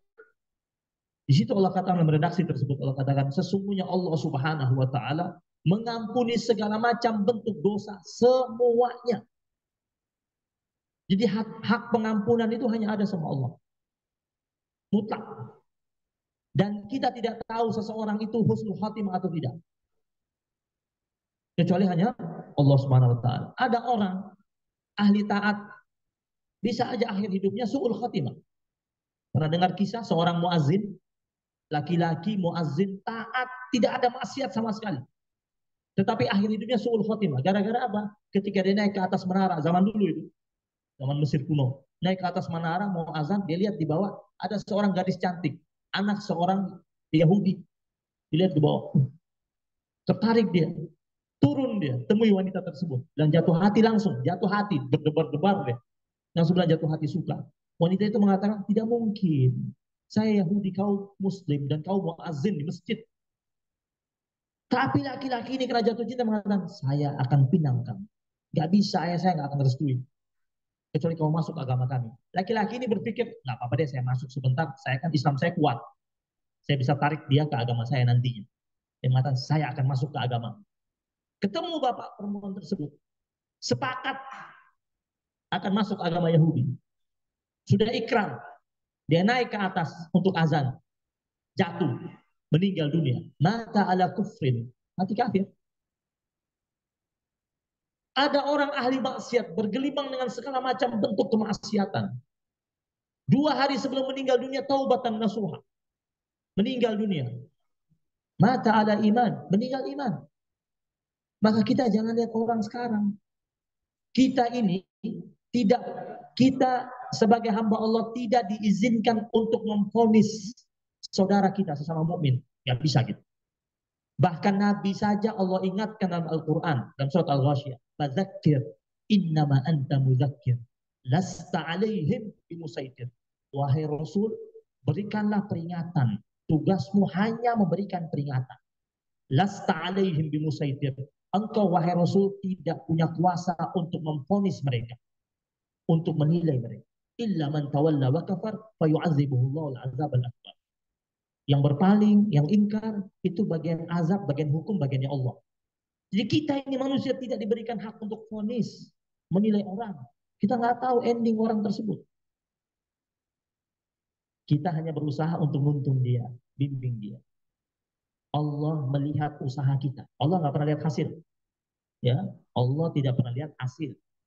Allah lihat ikhtiar kita, lihat usaha kita. Saya cerita sedikit. Di zaman Nabi Musa alaihissalam, Nabi Musa sebelum dia berangkat ke Tursina itu ketemu dengan 2 hamba Allah, ahli ibadah sama ahli maksiat. Yang ahli ibadah ini tanya sama Nabi Musa, tanya sama Allah tempat saya di mana. Yang ahli maksiat bilang sama Nabi Musa, tanya sama Allah, masih ingat saya tidak? Singkat cerita, ini ceritanya panjang, saya singkat saja karena waktu. Singkat cerita, pulang dari Bukit Tursina, Nabi Musa panggil 2 orang ini. Kata Nabi Musa, engkau ahli ibadah, kata Allah, kau di surga. Karena ahli ibadah, taat. Terus dia tersenyum, bahagia, sambil melirik sinis kepada hamba Allah yang ahli maksiat. Dia bilang, wahai Musa, sudah saya duga, kan saya ahli ibadah. Wajar Allah kasih saya surga. Sombongnya muncul. Terus Nabi Musa lirik kepada hamba Allah ahli maksiat. Kata Nabi Musa, kau pesan dari Allah. Allah tetap ingat kau. Kan kau tanya Allah ingat tidak? Allah ingat kau hambanya yang ahli maksiat. Dan Allah katakan kepadamu, kalau engkau tidak cepat-cepat bertobat, hukuman menantimu. Ini hamba Allah ahli maksiat, dia bangun Pak. Dia bangun, dia tersenyum, dia gembira, dia tertawa, dia joget depan Nabi Musa. Nabi Musa bilang, ma baluka, apa yang terjadi sama engkau ini? Engkau kok bahagia? Ini ada ancaman dari Allah. Apa kata hamba Allah ahli maksiat? Ya Musa, aku bahagia bukan karena ancaman Allah. Aku bahagia ternyata Allah masih ingat aku. Sedangkan penduduk di kampung saya sudah banyak yang lupakan saya. Saya dianggap sampah karena saya ahli maksiat, banyak durhakanya, banyak melawannya. Saya dianggap ada atau tidak ada sama saja. Tetapi Allah yang sebenarnya berhak untuk hapus saya dari hambanya. Allah bisa blokir saya, bisa. Tapi Allah nggak blokir saya. Allah nggak hapus saya. Allah masih akui saya sebagai hambanya. Dia bilang, ya Allah, syukran laka ya Rabb. Ya Allah, saya berterima kasih kepada engkau. Ternyata engkau masih ingat saya, walaupun saya ahli maksiat. Saya tahu saya lemah, saya tidak berdaya, saya banyak kesalahan, saya kotor, saya nista. Tapi saya tahu ada sisi rahmatmu buat saya. Tiba-tiba apa yang terjadi, Pak? Allah wahyukan kepada Musa alaihissalam. Kata Allah, ya Musa, kabarkan kepada kedua hambaku itu. Yang tadi aku janjikan surga, yang katanya ahli ibadah, aku buang dia ke neraka. Yang itu, yang ahli maksiat, aku tempatkan dia ke surga. Kok terbalik? Kata Allah kepada Musa, iya memang terbalik. Karena hambaku tadi yang katanya ahli ibadah, dia merasa dia masuk surga karena ibadah. Enggak, kata Allah, bukan karena ibadahnya. Karena ridhonya aku, kata Allah. Kan Nabi bersabda, Nabi Muhammad sallallahu alaihi wasallam bersabda, innakum la tadkhulunal jannata bi'amalikum. Kalian itu tidak masuk surga semata-mata karena amal kalian. Amal itu ikhtiar kita. Finally penilaian dari Allah Subhanahu wa taala. Dan hambaku yang ahli maksiat, kenapa dia masuk surga? Kata Allah, karena dia masih ngomong, aku berharap celah rahmatmu ya Allah. Ini lemah iman. Sebegitunya Allah Subhanahu wa taala. Jadi kita tetap harus husnuzan sama Allah Subhanahu wa taala. Wallahu a'lam. Terima kasih. Selanjutnya Tohir ya. Oke, silakan Om Tohir. Tanya alih Ustaz, ibunya tapi.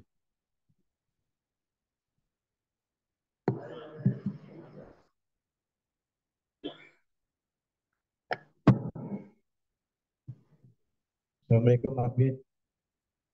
Alhamdulillah, Allahumma sholli ala sayyidina Muhammad wa ala sayyidina Muhammad. Tadi saya dengar Ustaz Habib tentang sholat. Ya, iya, di surat Al-Ankabut ayat 45 kan, di surat Al-Ankabut ayat 45, "Utlu mauhiya ilaika minal kitab wa aqimis sholat, inna sholata tanha 'anil fahsya'i wal munkar." Yang saya sesungguhnya sholat itu mencegah dari perbuatan keji dan munkar. Jadi saya ini kadang-kadang mesti keji sama manusia. Gitu. Nah, terus di surat Al-Mu'minun juga ada ayat 1 dan 2. Qad aflahal mu'minun alladzina hum fi sholatihim khashi'un. Untunglah orang-orang mukmin yang khusyuk dalam sholatnya. Apakah sholat saya nggak khusyuk karena saya masih keji sama saudara-saudara seakidah saya? Gitu. Terima kasih. Assalamualaikum warahmatullahi wabarakatuh.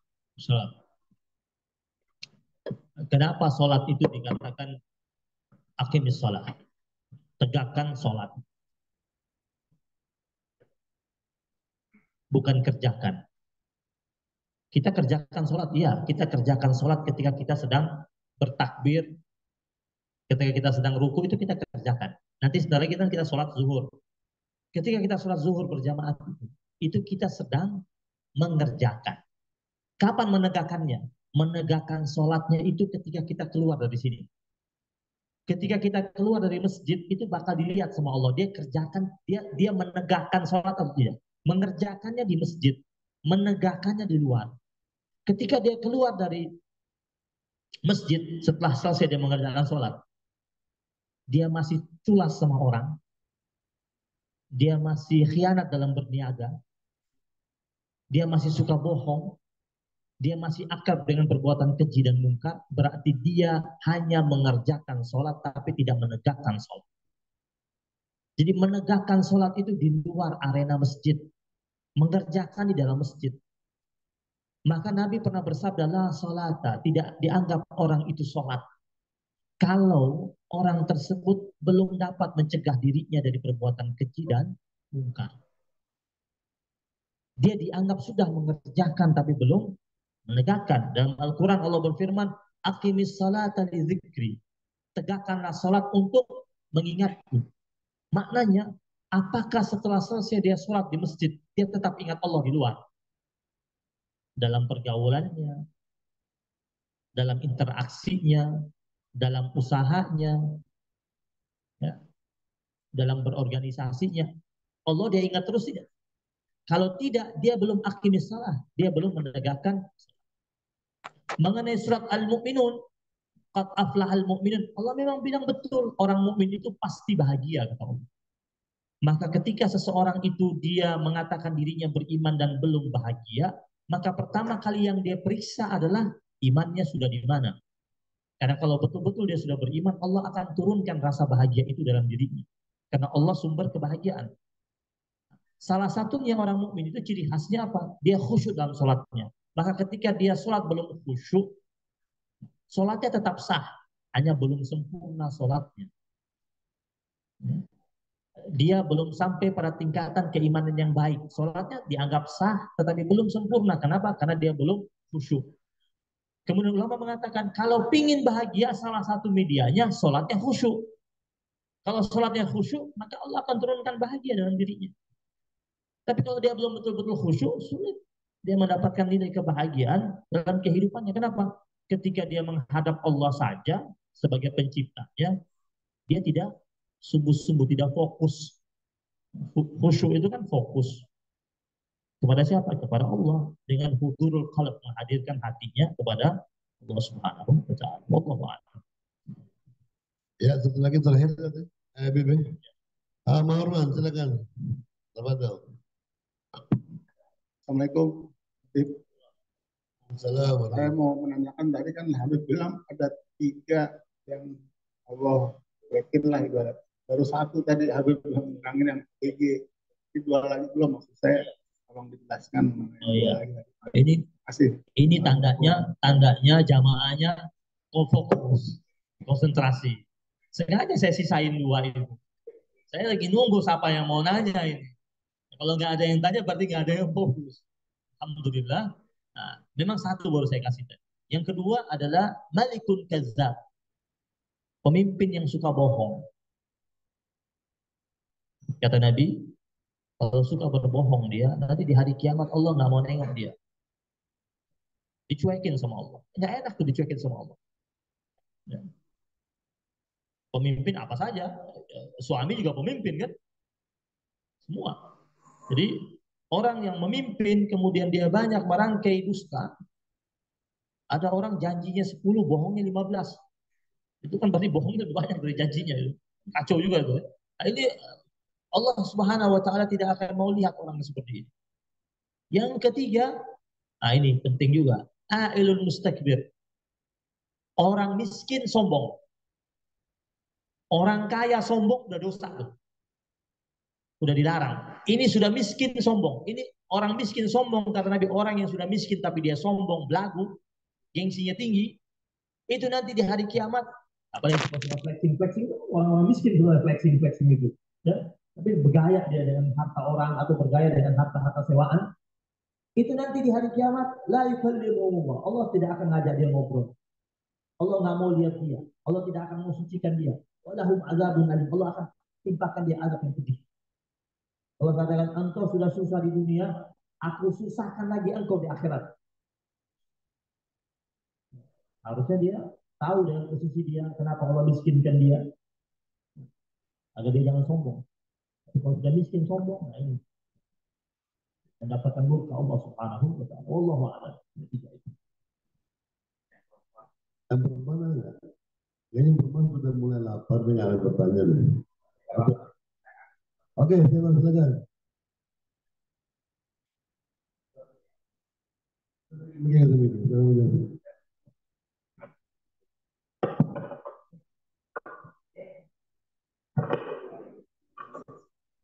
Ya, silakan. Siapa mau bertanya? Silakan bertanya.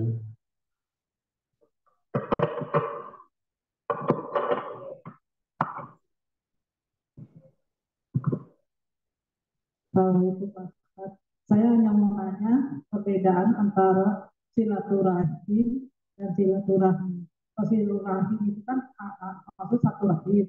Rahmi itu hubungannya apakah kita kalau memutuskan yang mana yang mengakibatkan fatal bagi kita. Soalnya saya pernah dengar ceramah yang penting kita silaturahim jangan putus, tapi silaturahim karena apa kalau kita nggak berkenan. Mohon penjelasannya. Terima kasih. Baik. Bahasa Arabnya silaturahim. Ya. Menjalin hubungan yang satu rahim. Silaturahmi itu diindonesiakan. Kemudian ada ustadz mencoba untuk mencocok-cocokkan. Ya sudah lah, namanya silaturahim. Silaturahim itu rahim. Silaturahmi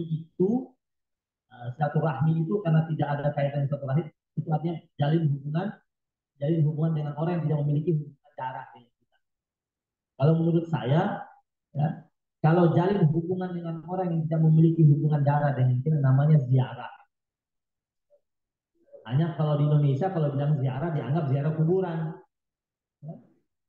Kalau bahasa Arab itu ziarah. Jadi ziarah itu datang berkunjung kepada orang yang tidak memiliki hubungan darah dengan menziarahi. Saya ingin menziarahi tempatmu. Artinya ingin datang berkunjung ke tempatmu. Ya. Dan kalau di Mekah, di Madinah itu kita apa? Ziarah Mekah, ziarah Madinah itu namanya. Tapi di Indonesia, akhirnya di Indonesia kan, kalau silaturahmi, nah itu sudah tidak memiliki hubungan. Whatever lah. Sekarang silaturahmi. Mana lebih bagus? Nggak ada mau lebih bagus. Semuanya bagus. Mengenai silaturahim, menjalin hubungan yang memiliki hubungan darah dengan kita, itu keharusan. Nabi bersabda, ta'arrafu li ansabikum tasilu bihi arhamakum. Kenalilah nasab-nasab kalian, silsilah-silsilah kalian, maka dengan begitu akan terjalin hubungan silaturahim antara kalian. Ta'arrafu li ansabikum tasilu bihi arhamakum. Kenali nasab, kenali silsilah, maka dengan demikian terjalin hubungan silaturahim antara kalian. Kemudian mengenai hubungan antara sesama mukmin. Ingat pesan para ulama, hubungan sesama mukmin itu jauh lebih kuat ketimbang hubungan antara saudara senasab. Karena saudara senasab itu bisa putus ketika terputus akidah. Tetapi saudara sesama mukmin tidak akan terputus. Kenapa? Karena diikat berdasarkan ikatan akidah. Iya. Ada seorang ayah, anaknya kafir, keluar dari Islam. Anaknya nggak bisa terima waris. Karena Nabi bersabda, la yarithul muslimul kafir, walal kafir muslim. Seorang muslim tidak bisa mewariskan kepada yang kafir tidak bisa mewariskan kepada yang muslim. Jadi ikatan tali persaudaraan antara yang memiliki hubungan nasab itu, dia bisa putus ketika terputusnya nilai akidah. Tetapi ikatan persaudaraan seiman itu tidak akan pernah terputus selamanya. Walaupun beda nasabnya. Beda nasabnya. Jadi kalau ada keluarga besar kumpul-kumpul, kemudian saling mengenalkan satu sama lain, itu bagus. Itu menjalankan sunnah Nabi. Menjalankan sunnah Nabi. Artinya memperkenalkan silsilah. Mungkin kadang-kadang kita naik 5 ke atas itu udah kenal siapa kakek-kakek kita. Nabi bilang apa? Ta'arrafu, pelajari, kenali, nasab keluarganya. Maka dengan demikian akan terjalin hubungan silaturahim. Silaturahim itu dari kata rahim. Rahim yang punya siapa? Perempuan. Maka Allah berfirman, Anar Rahman, hadis qudsi. Anar Rahman, akulah sang maha kasih. Khalaqtu ar-rahim. Akulah Allah yang menciptakan rahim. Allah yang menciptakan rahim. Ada di perempuan. Makanya perempuan itu kenapa? Perempuan itu kenapa penuh kasih sayang? Karena ada rahim, lembut, perasaan. Kenapa ada rahim? Makanya kalau ada perempuan galak, kita pertanyakan kemana rahimnya. Karena perempuan bawaannya lembut, halus. Kenapa? Karena dia bawa nama Allah, rahim. Wallahu a'lam. Silakan. Gimana ini? Oke, ada lagi mau pertanyaan dari berapa? Oh, Ali, oke terakhir ya, Arif terakhir, soalnya abis ini Arif bisa baca doa lagi, doa susah, belum sholat, belum malam, hanya waktu. Ya silakan, kepada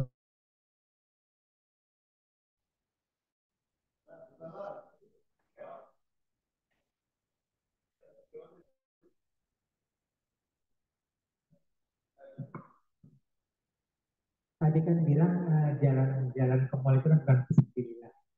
Dan ternyata kita banyak melakukan perbuatan yang sia-sia gitu. Saya ingin minta penjelasan dari hadis Muslim ya. Allahumma inni a'udzubika min syarri ma amiltu ya. Wa syarri ma pokoknya intinya adalah bahwa aku berlindung terhadap amal perbuatanku, perbuatan yang buruk. Apakah itu ada hubungan? Kan kita lebih banyak perbuatan yang sia-sia ya daripada perbuatan yang diridhoi oleh Allah. Dan juga nanti apakah ini bisa menghindari kita dari surat Al-Isra ayat 7 bahwa keburukan akan kembali kepada kita salah satu gitu. Jadi mohon penjelasan tadi yang doa tadi. Ya, makanya karena Allah itu maha baik, ya, hal-hal yang sia-sia yang sering kita lakukan, yang buruk yang sering kita kerjakan, Allah siapkan kita fasilitas untuk kita minta ampun sama Allah. Lewat medianya apa? Memohon pengampunan lewat doa dan lewat istighfar. Kenapa Allah siapkan kendaraan namanya istighfar? Karena Allah tahu kita ini akrab dengan kesalahan. Tinggal kembali kepada kita sebagai hamba Allah mau menggunakan tidak fasilitas yang Allah siapkan. Allah siapkan kita kendaraan namanya istighfar, fasilitas yang namanya istighfar agar kita pakai untuk kita memohon ampun kepada Allah untuk memutihkan dosa-dosa kita. Nah, hamba Allah yang baik itu bukan hamba Allah yang tanpa dosa, bukan hamba Allah yang tidak pernah buat maksiat, bukan hamba Allah yang suci dari nilai kedurhakaan. Tetapi hamba Allah yang baik itu adalah hamba Allah yang pernah berbuat salah tetapi dengan cepat menyadari kesalahannya dan cepat pula kembali kepada Allah. Maka dalam sebuah hadis qudsi Allah pernah berfirman begini, hambaku berlaku dosa. Kemudian dia datang kepada aku dan dia mengatakan, ya Allah, aku berbuat dosa, ampuni aku. Kata Allah, aku ampuni dia. Kemudian kata Allah, seiring berjalannya waktu kembali dia berbuat dosa dan dia datang lagi kepada aku, ya Allah, aku lemah, aku buat dosa lagi, ampuni aku. Kata Allah, aku ampuni dia. Lalu berjalan lagi waktu dia kembali buat lagi dosa. Dia, ya Allah, aku silap, aku tidak berdaya menghadapi godaan yang bertubi-tubi kepada aku. Kembali aku buat dosa. Ampuni aku. Kata Allah, aku tetap ampuni dia. Lalu Allah berfirman dalam hadis qudsi tersebut, bi'izzati wa jalali, demi kemuliaanku dan keperkasaanku, kata Allah. Jika seandainya hambaku itu tadi datang dengan dosa biqararil aradi khataya, dosanya itu seluas wadah bumi ini, isinya dosa dia.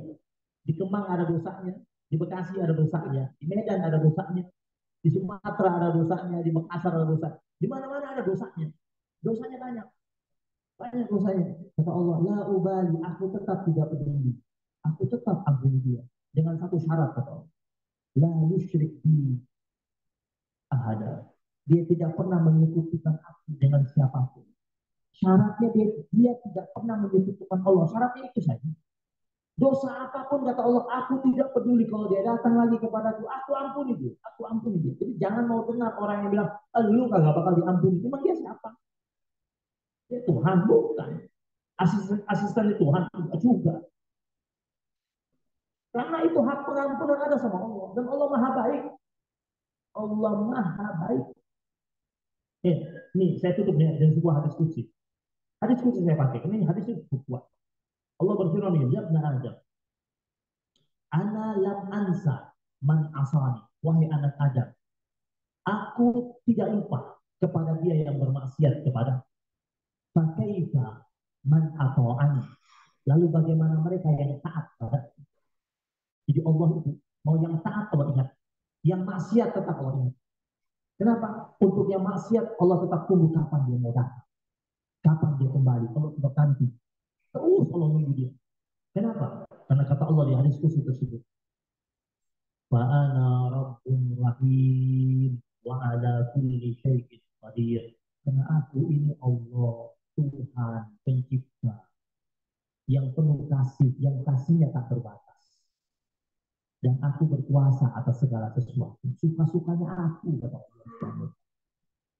Jadi jangan pernah berlepas daripada sangka baik kepada Allah Subhanahu wa Ta'ala.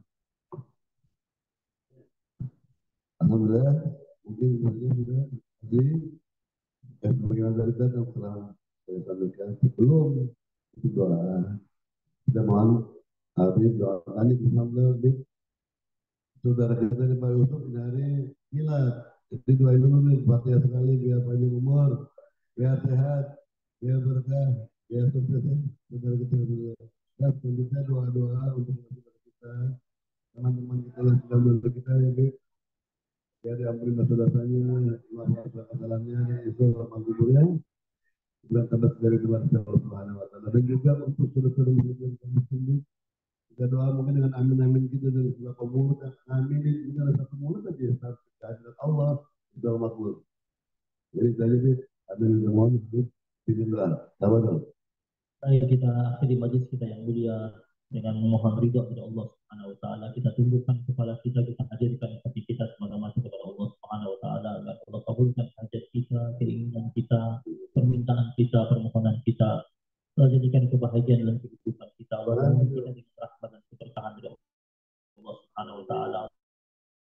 Allah hadirkan buat kita anak-anak yang saleh dan salehah, yang berbakti kepada Allah dan Rasulnya, cinta kepada Allah dan Rasulnya, berbakti kepada kedua orang tuanya, mencintai kedua orang tuanya, menjadi anak-anak yang senantiasa beristighfar untuk kedua orang tuanya. Kita memohon kepada Allah Subhanahu wa Ta'ala segala macam hajat yang kita inginkan dikabulkan oleh Allah Subhanahu wa Ta'ala. Allah lindungi saudara-saudara kita di Palestina. Allah segera selesaikan segala macam keburukan yang mereka alami. Ala dunia wa ala dunia salihah. Al-Fatihah.